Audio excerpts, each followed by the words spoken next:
अब देखिए जरा अगले टाइप पे आते हैं, जहाँ फ्रैक्शंस की बात करेंगे हम। तो फ्रैक्शंस में मैं पहले ये दोनों एग्जांपल समझता हूँ जरा, एक अलग तरह का एग्जांपल, फिर एक और कुछ बताऊंगा आपको। गौर करिएगा, पहले ट्राई करिए कि नीचे क्या सेम हो सकता है, क्या सेम होने दिख रहा है, आसानी से दिख रहा है क्या। तो हाँ सर, ये वाला आसानी से नीचे सेम हो सकता है। कैसे सर? इंटू 3 कर देंगे 9 हो जाएगा, 9 हो जाएगा। तो मन ही मन इसको बराबर कर लो नीचे वाले को। जैसे नीचे बराबर करोगे इंटू 3, तो यहाँ भी इंटू 3 करना पड़ेगा। कर दिया मैंने इंटू 3। ठीक है, अब देखो जरा 3 + 2 कितना हो गया? 5, 5/9। नीचे नहीं सोचना है, नीचे तो 9 ही होगा क्योंकि हमने सेम कर दिया है। बस दिमाग में रखना क्या है, फोकस का रखना है सिर्फ न्यूमरेटर पे। ठीक है, वैसे ही कहानी यहाँ देखिए जरा, हम 27 बना सकते हैं। हाँ सर, यहाँ इंटू 3 कर देंगे, यहाँ इंटू 9 कर देंगे, सब 27 हो जाएगा। तो मेरे मन में ये चलेगा कि सर यहाँ इंटू 3 तो यहाँ भी इंटू 3 होगा। तो हाँ सर, यहाँ भी इंटू 3 होगा। अच्छा, यहाँ इंटू 9 तो यहाँ भी इंटू 9 होगा। हाँ होगा, यानी ये 15 हो गया, ये 9 हो गया और ये 8 हो गया। तो कैसे सर? तो ऐड कर लो, 9 + 15 24 है ना, और 24 + 8 32, 32 डिवाइडेड बाई कितना? 27। बस ये इसका आंसर हो जाएगा। तो ये हुआ कि जब आपको लगे कि डिनोमिनेटर्स को हम सेम बना सकते हैं तो बना दीजिए, जो मल्टीप्लाई करना पड़े ऊपर नीचे मल्टीप्लाई कर दीजिए। लेकिन सर इतना सोचना नहीं है, सोचना क्या मुझे, बस इतना देखना कि नीचे सेम हो सकता है। हाँ हो सकता है, अब भूल जाओ नीचे वाले को, इग्नोर करो, बस ऊपर वाले को जोड़ते जाओ कि क्या क्या मल्टीप्लाई होता है, अब जोड़ते चले जाएंगे। That's all. जैसे कि यहाँ देखो मैंने 8 लिखा, नीचे देख लिया 3, यहाँ इसको 3 तुरंत कर दिया, 15, 15 + 8 23, 23, फिर यहाँ देखा इंटू 9 तो 9 हो गया, 23 + 9 कर दिया 32। ठीक है, तो ये काम है करना है। तो एक तरीका ये हुआ। दूसरा एग्जाम्पल बताता हूँ मैं कि जब नीचे सेम ना हो पा रहा हो, वैसा कुछ एक्सप्रेशन हो तो कैसे करेंगे। ठीक है, गौर करिएगा। जैसे देखिए, अगर ऐसे लिखा हो कि 3/5 + 2/9, ये ऐड करना है। तो बहुत लोग इसमें भी क्या करते हैं कि यहाँ सोचने लगते हैं कि ये करना है, वो करना, बराबर करना है, एलसीएम करना, वो करना। नहीं होता, सोचने की जरूरत नहीं है। क्या करिए, नीचे नीचे मल्टीप्लाई, नीचे नीचे मल्टीप्लाई। मैंने क्या कहा, मैं यहाँ लिख देता हूँ कि नीचे नीचे मल्टीप्लाई, नीचे नीचे मल्टीप्लाई। तो जब भी कभी आप नीचे नीचे मल्टीप्लाई करते हैं तो आप यही काम करिए कि इसको क्रॉस मल्टीप्लाई कर लीजिए और इसको क्रॉस मल्टीप्लाई कर लीजिए। तो कहेंगे सर ये कितना हो गया? 10, ये कितना हो गया? 27, यानी कुल मिलाकर हो गया 37 और नीचे हो गया 45। यही आंसर होगा। सॉरी, ये तो ऑलरेडी हम लिख चुके थे। हाँ, तो 27 + 10 37/45, ये इसका आंसर हो जाएगा। ठीक है, तो दिमाग में रखिए। इसे और एग्जाम्पल देखिए, आप बताइए जरा आंसर। 7/9 एंड 11/13। तो बस सोचना नहीं है, उतना मत सोचो, बस इसे मल्टीप्लाई करो। 13 9 जा 117। ठीक है, और फिर क्या सर? ये मल्टीप्लाई, ये मल्टीप्लाई। तो कहेंगे सर इसका मल्टीप्लिकेशन कितना हो जाएगा? तो कहेंगे सर ये 91 हो जाएगा। ठीक है, और ये कितना हो जाएगा? तो 99। दोनों को ऐड कर दो तो 180 + 10 90। ठीक है, तो ये कहानी हो जाएगी। और फिर यहाँ से आगे हम प्रोसीड कर सकते हैं अपना अलग अलग पार्ट। देखिए फ्रैक्शंस में कुछ और भी देखते हैं। यहाँ पे देखिए, इसको अगर हम स्प्लिट करें तो कैसे कैसे स्प्लिट कर सकते हैं। तो एक हम इसे लिख सकते हैं ऐसे कि 53 और भाग लगा देंगे तो 0.4, मतलब वही 53.4। अच्छा, अगर इसको लिखे तो एक हो सकता है कि इसका 5 टाइम्स 250 और +15 यानी कि 267/5। और एक हम इसे लिख सकते हैं 53 + 2/5। इन तीनों का मतलब सेम यही होता है। तो कौन कब इस्तेमाल करें? तो जब भी कभी आपको ज़्यादातर एडिशन, सब्ट्रैक्शन, इनटू की कहानियाँ हो तो इसको प्रेफर करिए, बहुत फ़ायदा होता है। ठीक है, और हाँ कुछ जगह हम ये ले सकते हैं जब कभी इसके साथ डिविजन्स हो, इनटू हो, जहाँ पे 5 कट जाने वाला हो तो हम ऐसा लेंगे। वरना अगर एडिशन सब्ट्रैक्शन की बात करें तो अक्सर केसेस में हम यही इस्तेमाल करेंगे क्योंकि इसका ज़्यादा बेनिफिट होता है। और ये डेसिमल्स वाले पार्ट में लेते हैं। एग्जाम्पल के तौर पे जैसे मान लो कोई अगर ऐसा क्वेश्चन लिया जाए, जैसे देख लो कि 23 8/9 + 237 13/81। ठीक है, अब इन्हें ऐड कर रहा हूँ तो हम ऐसे स्प्लिट करेंगे कि सर इसको लिखेंगे 23 + 8/9 और इसे लिखेंगे 237 + 13/81। ठीक है, ज़्यादा बेहतर होगा हमारे लिए। अब फिर क्या करना है, अब इन दोनों को ऐड कर लो जरा एक बार। कैसे ऐड करें, सेम लॉजिक वही कि सर इसको अगर पहले 3 देंगे तब 240 हो जाएगा, 240 में 20 तो 260 हो जाएगा। ओके, फिर अब यहाँ बात करूँ मैं अगर, तो डायरेक्टली मन में करना है, ये नहीं कि आप उसके लिए भी हम अच्छे से लिखेंगे दोबारा करेंगे, नहीं, डायरेक्टली मन में करिए। कैसे करेंगे, इंटू 9 कर दिया जाए तो सेम नहीं हो जाएगा, हो जाएगा, तो इंटू 9 यहाँ भी करना पड़ेगा, ठीक है, करना पड़ेगा, कर लेंगे, क्या फर्क पड़ता है। अब देखिए ये 9 72, 72 प्लस पहले 3, 75 प्लस 10 तो कहेंगे सर 85, 85, 81। अब यहाँ देखो जरा, यहाँ पे जब कहानी आ गई तो कहेंगे सर यहाँ पे क्या करना चाहिए, गौर करिएगा। मैं क्या करता हूँ, मैं कहूँगा 1 टाइम भाग लगा देंगे तो 81 निकल जाएगा, बचेगा 4। हाँ वो भी सही है, चलो तो कहेंगे सर 1 टाइम भाग लगा दिया तो 1 निकल गया, और 81 निकल गया तो बचा कितना, हम राइट लिखते हैं, ठीक है, तो कहेंगे सर बचा कितना 4/81, ठीक है। अब बताइए तो 260 में प्लस ये हो रहा है तो टोटल कहानी क्या हो जाएगा, 261 और प्लस 4/81। अब आप देखे हैं कि भैया प्लस को ऐसे ही प्लस में लिख सकते हैं, तो प्लस को ऐसे लिख सकते हैं, अब बस इसको हटा दो, यही आंसर हो जाएगा, दैट इज योर आंसर, ठीक है।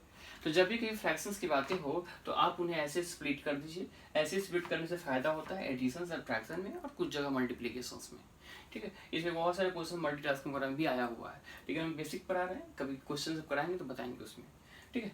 तो एक एग्जाम्पल हमने दिखाया आपको कैसे कैसे काम करना, तो ये फ्रैक्शंस का एक पार्ट ये था।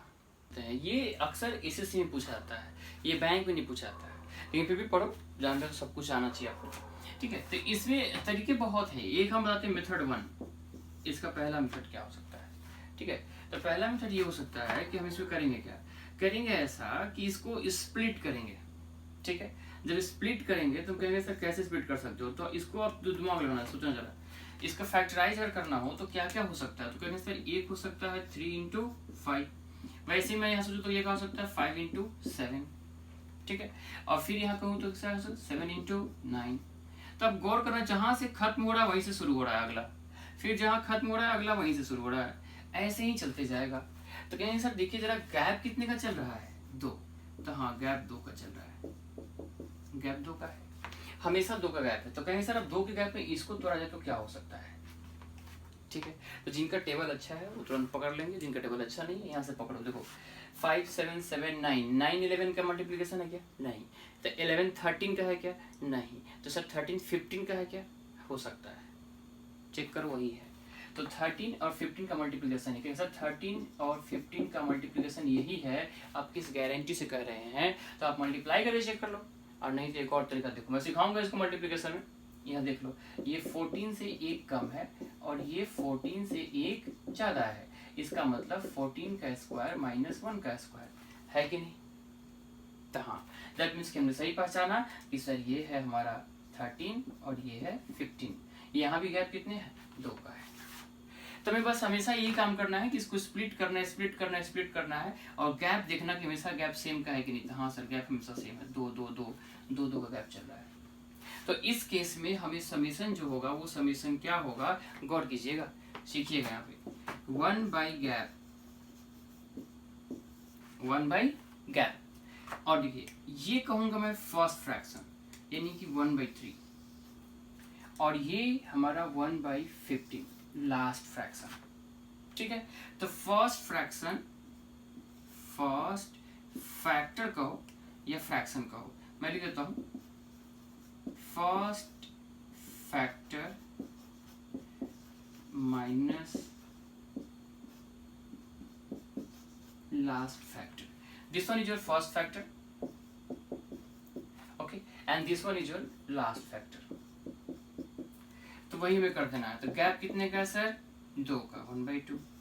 फर्स्ट फैक्टर तो 1/3 लिखेंगे, माइनस लास्ट फैक्टर 1/15 लिखेंगे, इसका कैलकुलेशन ये आंसर होगा। अब बताओ कैलकुलेशन कैसे करोगे, अभी थोड़ा पहले सीखे हो ना सर, नीचे वाला 15 बना दे आसान हो जाएगा, हाँ एकदम आसान हो जाएगा, ऐसे कर दो।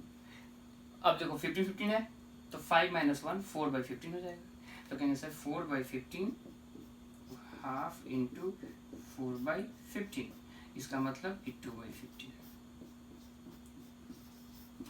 ये आंसर हो जाएगा। तो इसका मेथड 1 ये है। और मेथड 2 क्या है, बेसिक मेथड है। उसमें क्या करते हैं, उसमें काम करते हैं कि सब में हम पहले 2 से मल्टीप्लाई करते हैं। मैं नहीं बताऊंगा यहाँ पे, ठीक है, वो एसएससी का जब मैथ पढ़ाऊंगा तो बताऊंगा वहाँ पे। ओके, तो सब में 2 से मल्टीप्लाई करते हैं, सब में 2 से मल्टीप्लाई कर देते हैं। और जब 2 मल्टीप्लाई कर देंगे तो फिर स्प्लिट करेंगे। यहाँ पे स्प्लिट कर दीजिए, स्प्लिट कर दीजिए, स्प्लिट कर दीजिए, स्प्लिट कर दीजिए। और 2 से डिवाइड भी होगा, 2 से मल्टीप्लाई, 2 से डिवाइड, तो डिवाइड वाला पार्ट बाहर निकल जाएगा और 2 अंदर आ जाएगा। तो कर सकते हैं कि 1/3 ऐसे स्प्लिट करके काम कर लेते हैं। तो बताऊंगा मैं वहाँ पे, ठीक है, एक नोट करो। तो ये तरीका याद रखो कि जब भी कभी ऐसा हो, गौर करना है कि इसे फैक्टराइज करना है, फैक्टराइज फैक्टराइज फैक्टराइज, जिसमें gap same same same same gap का हो। ओके, जहां से खत्म वहां से शुरू, जहां से खत्म वहां से शुरू, जहां से खत्म वहां से शुरू।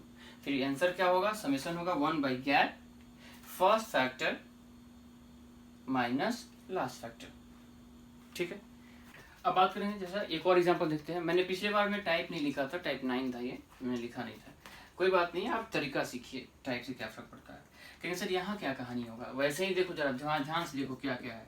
फैक्टराइज करोगे तो तुम्हें दिख जाएगा क्या फैक्टराइज हो रहा है, कहाँ सर दिख जाएगा। तो सर ये क्या है, 1 × 2 है। अच्छा ये क्या है, 2 × 3 है। ये क्या है, 3 × 4 है। जहाँ से खत्म वहीं से शुरू हो रहा है, जहाँ से खत्म वहीं से शुरू, जहाँ से खत्म वहीं से शुरू। तो कहेंगे सर गैप कितने का चल रहा है, वो 1 का गैप चल रहा है। ओके, गैप 1 का है, सब जगह देखो गैप 1 का है। तो 1 के गैप में यानी कंसेक्यूटिव नंबर का मल्टीप्लिकेशन है, कौन हो सकता है। तो कहेंगे सर पहचाने कैसे, इसके करीब में किसका स्क्वायर होता है। तो कहेंगे सर 12 का स्क्वायर 144, 13 का स्क्वायर 169। तो वही उसके आसपास का 2 कंसेक्यूटिव नंबर का मल्टीप्लिकेशन होगा। ठीक है, तो कहेंगे कौन कौन होगा।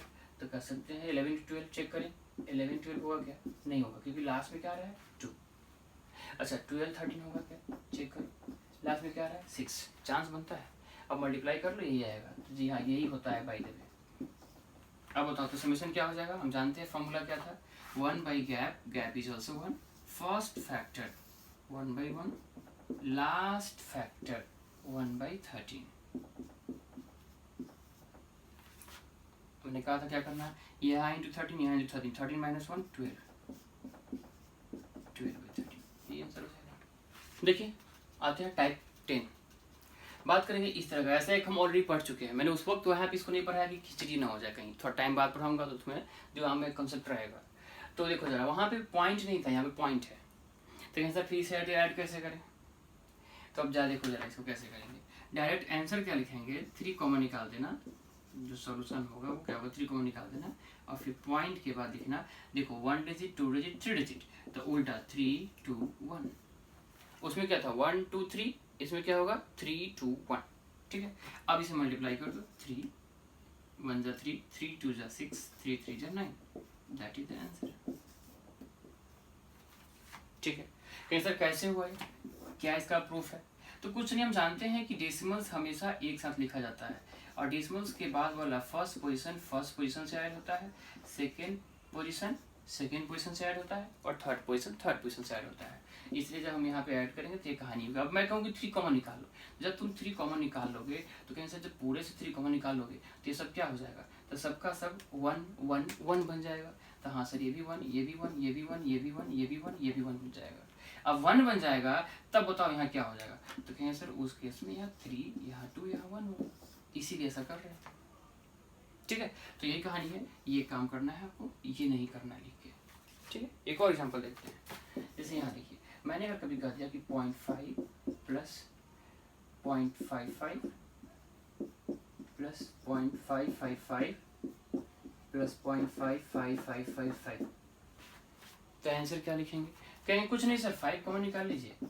अच्छा डिजिट कितना है, देखिए एक चीज ध्यान रखिएगा, ये हमेशा कंटिन्यूअस होना चाहिए, यानी कि 1 डिजिट 2 डिजिट 3 डिजिट 4 डिजिट ऐसा चल रहा है, 1 2 3 4, ऐसा नहीं कि बीच में 2 गायब है, 3 गायब है।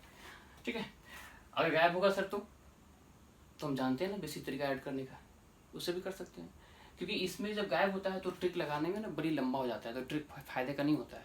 फायदे का ट्रिक अभी होगा जब कंसेक्यूटिव लगातार होगा, 1 digit 2 digit 3 digit 4 digit 5 digit 6 digit and anything. तो 5 निकाल दिया, फिर डेसिमल के बाद क्या सर 4 डिजिट तक किया है, तो 4 3 2 1। ओके, बस इसे मल्टीप्लाई कर दो, 5 1 × 5 2 × 10, 0 कैरी 1, 15 1 16 कैरी 1, 20 and 1 21, तो 2.1605 ये इसका आंसर हो जाएगा। तो ये था एडिशंस की कुछ बेसिक और इम्पॉर्टेंट कॉन्सेप्ट। मैंने सोचा कि एडिशंस पढ़ा रहा हूँ तो इसके जितने भी कॉन्सेप्ट हैं उनको मैं समझाऊँ। मैंने आपको बहुत स्टैंडर्ड लेवल क्वेश्चंस नहीं करा है, मैंने बस कॉन्सेप्ट क्लियर करने की बात की कि भैया तरीका सीखो, तरीका देखो, इसका तरीका देखो, ठीक है, ओके। चलिए, तो फिर अब अगला क्लास में हम देखेंगे सब्ट्रैक्शन, एंड देन इस पे बेस्ड क्वेश्चंस बनाएंगे हम लोग। सिंप्लीफिकेशन के क्वेश्चन एक साथ हम बनाएंगे लास्ट में।